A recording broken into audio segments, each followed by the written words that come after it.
all your cards in one. That was the original Curve strapline back in 2016. Now 6 years later, that's not entirely true because with Curve, the free version at least, it only allows you to add up to 2 cards. So unless you're willing to pay for Curve, that slogan should really be 2 of your cards in one, which doesn't quite have the same ring to it.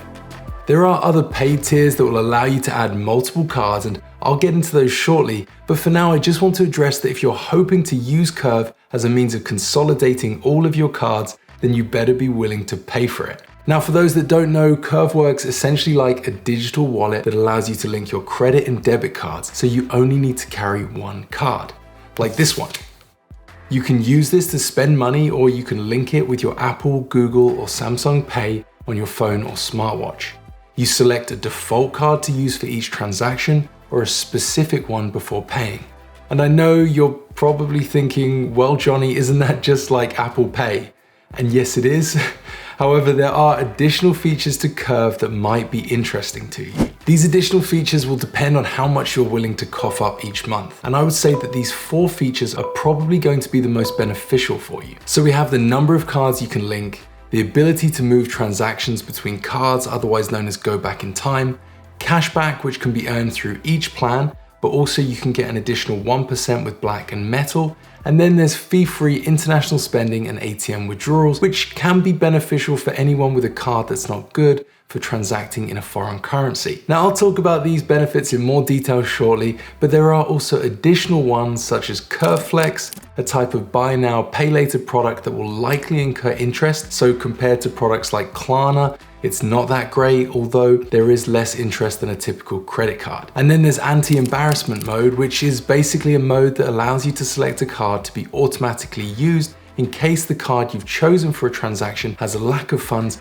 and could be declined. There's also Smart Rules that allows you to automate the card that Curve uses for a specific type of transaction. For example, you can set it up so when you go to withdraw money from an ATM, Curve uses your main debit card. Or perhaps you could set up a rule so that when you shop at Tesco for your groceries, Curve always uses your credit card. I know this could be a useful way to save time, but I don't think the idea of 5 smart rules or an unlimited amount is going to compel me to pay for Curve. You can also add business cards to your account, except this is only available on the paid tiers.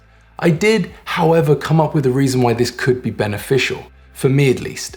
In the Curve app, you can lock the card. However, my Barclays business app doesn't have this feature. And instead, I actually have to call them to lock it. So this could be a good security reason to carry my Curve card instead, because if that was stolen, I could then disable it far easier. Obviously, this would only be available on the paid plans, and I'm still not sure whether it would be worth paying for just that. But if you think it's worth it and you do want to sign up, then make sure you use the affiliate link in the description box below, as you'll get £5 when you make your first transaction, and you'll also be supporting the channel. Then there's crypto rewards, which is when you select to earn your cashback as crypto.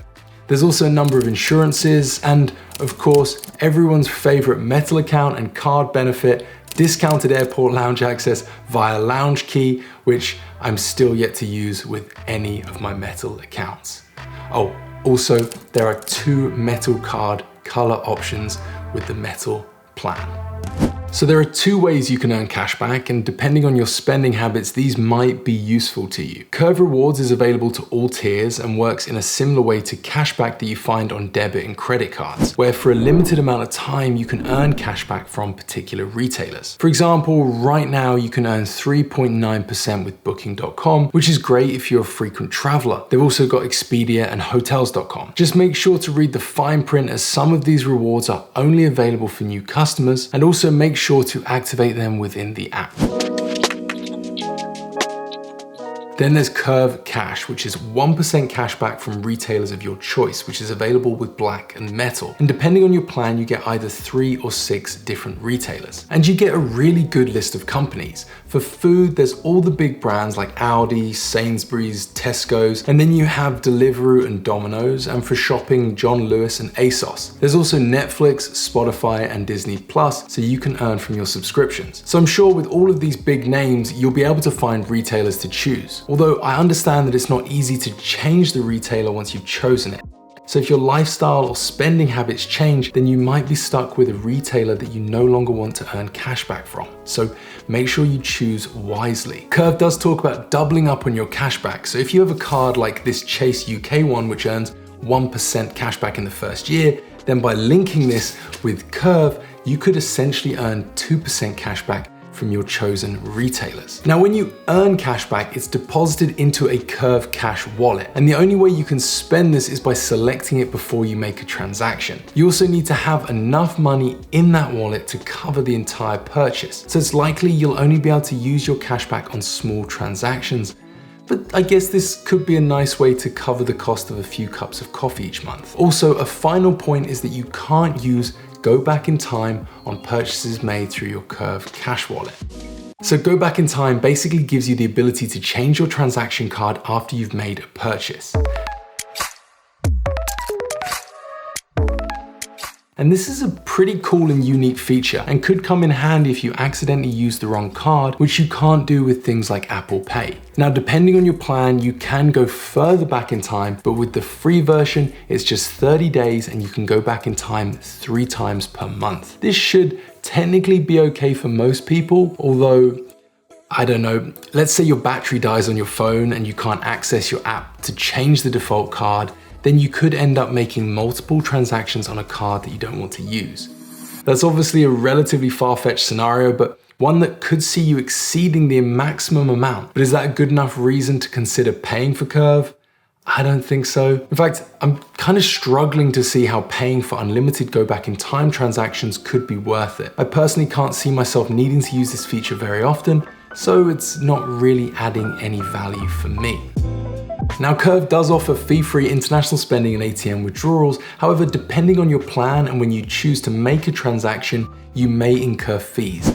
And I think it's pretty obvious that this is an area which Curve intends to try and make money. So while Black and Metal, the more expensive plans, have unlimited fee-free international spending, you still can get charged a fee for spending money on the weekend, which I think again shows a lack of value in these premium Curve plans. I appreciate they have to do this because currency markets are closed at the weekends, but it really does, at face value at least, make these premium accounts less compelling. Now, if you do go over your plan's 30-day rolling fee-free allotment, then there is a 2% fee for any more money you spend, and the same goes for ATM withdrawals. And that's why Curve isn't the best option for international spending. And if you're looking for a card that is, then I'll link previous videos I've made below, which take you through my top travel cards. So my Capital One credit card does not work with Apple Pay, but thanks to Curve, I'm actually able to use it. All I had to do was link my Capital One to my Curve account and select to use it for payments. This is definitely a good thing. However, if I use my credit card with Curve, then I lose out on Section 75 protection, which you normally get when you buy something with a credit card that costs between £100 and £30,000. Curve does cover you with its own protection up to £100,000, although this might not be as reliable, so it's definitely worth reading through the T's and C's, which I'll link below. You also can't use American Express with Curve, which is a real shame as Amex has some of the best reward credit cards. Although there is a feature called Curve Fronted, which is pretty cool. This allows you to use your Curve debit card with a linked credit card for transactions that normally don't accept credit cards. For example, paying a tax bill, traditionally you would have to use a debit card. With Curve Fronted, you could use a credit card. This isn't available on the free account, and there is a 1.5% fee for CurveX and Black customers, and that fee is waived for Metal account holders, or at least up to, I think, £10,000. Then there's the issue with their customer service, which appears to be getting worse. You just need to scan their Trustpilot to see the number of people recently complaining about it, specifically about how hard it is to speak to someone at Curve. For example, their phone number typically just leads you to a voicemail. Please select one of the following options. For everything else, press 4.